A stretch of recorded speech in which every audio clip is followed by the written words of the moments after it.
right? Now, how do you figure out whether somebody has immunodeficiency or not? These are the set of six symptoms that I have listed it here, okay? And this is, fever greater than 100 degrees for more than 3 months, 3 months or more than 3 months. There is a chronic weight loss, lymphadenopathy. Lymphadenopathy is, see, we have a lymphatic system in our body like the circulatory system, and its purpose is to collect the fluid from all over our body, and it brings it into the lymph nodes. Lymph nodes are very important.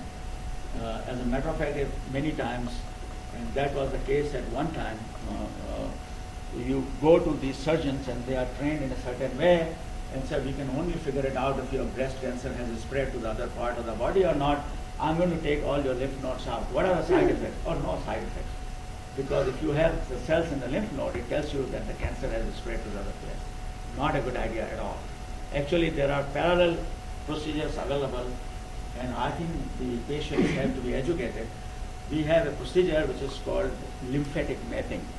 What we do is, for example, if somebody has a breast tumor, what we do is we inject a little bit radioactivity and blue dye into the tumor.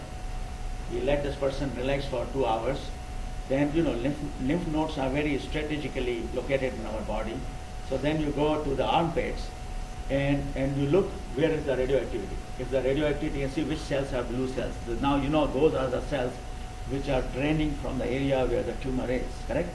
And now we only take those 2 or 3 cells. We do not take, because if you take the things out, the drainage system is defective, and if the drainage system is defective, the fluid will start accumulating in your arm. Not a good idea at all. And unfortunately, there are a lot of surgeons who really don't understand that, right?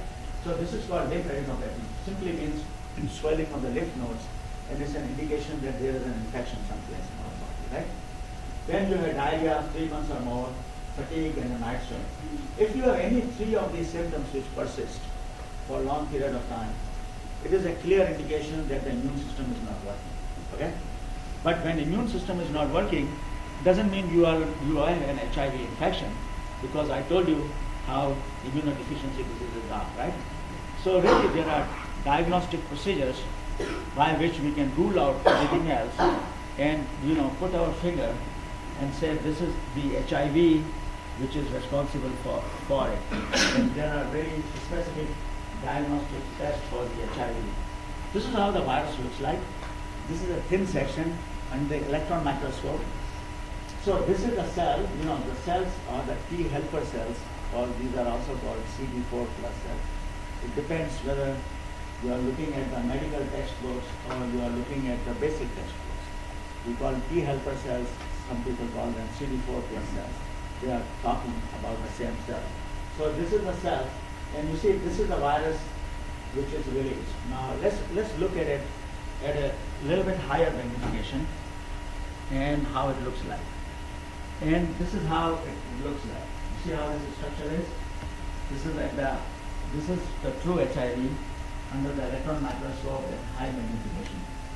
But I had to draw a cartoon in order to show you the detailed structure of the virus part. Viruses are the simplest microorganisms live and exist on this planet. Because if you look at the simplest virus, polio is an example. It has one molecule of nucleic acid which functions as a genome, as we have the DNA and several chromosomes in our nuclei, right? And then it is covered by a simple protein coat. That's all it is, absolutely nothing.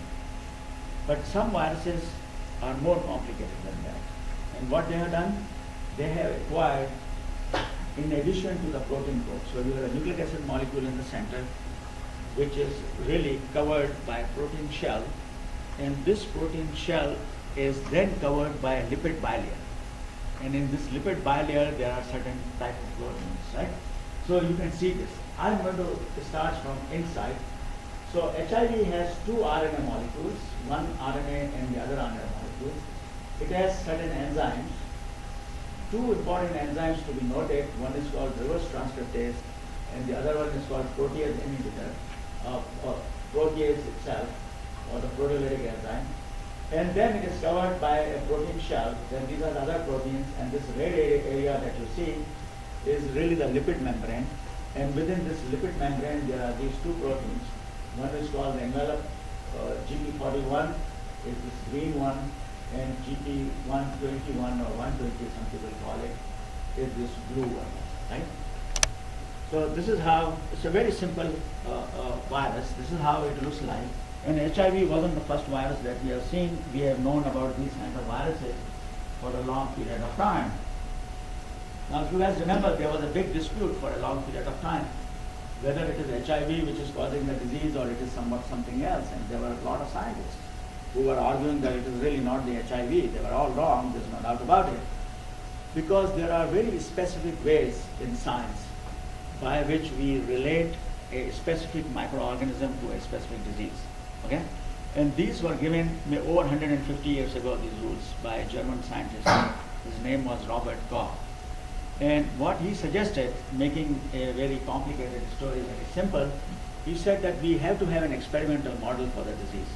What it means that I can take this microorganism, inject it into the animal, and it should be able to cause exactly the same disease, right? Then I should be able to take it up in the purified form, inject it into another animal, and it will cause exactly the same type of disease. These are called the Koch postulates. The unfortunate thing for us was there is really no experimental model for the HIV infection. There is no other animal which is susceptible to the HIV, even immunodeficiency virus.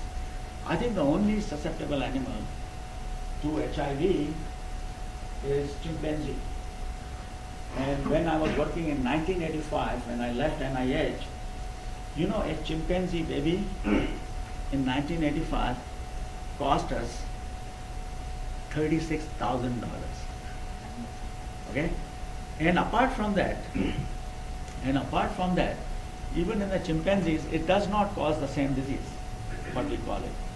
Right? So there was really no experimental model. But what happened is, again, making long story very short, people got experimentally infected, not experimentally, accidentally infected in the labs where they were working with the HIV, and they got this kind of infection. So really there's no shred of doubt in our mind that it is HIV which is causing the disease, right?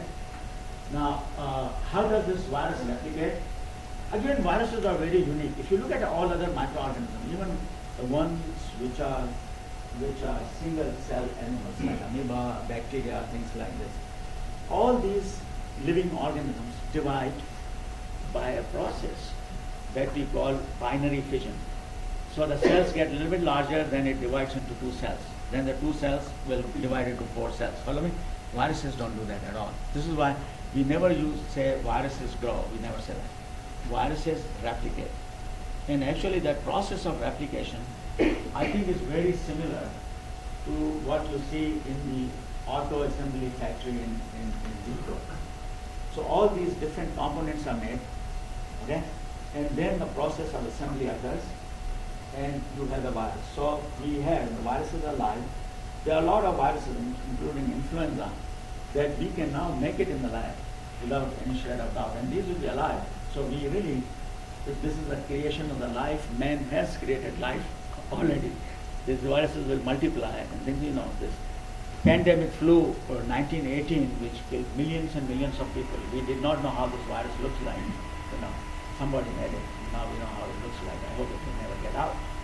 But we can actually make the virus. So how does this virus replicate? So what it does is, see, virus. I think I'm going to do two things. I will give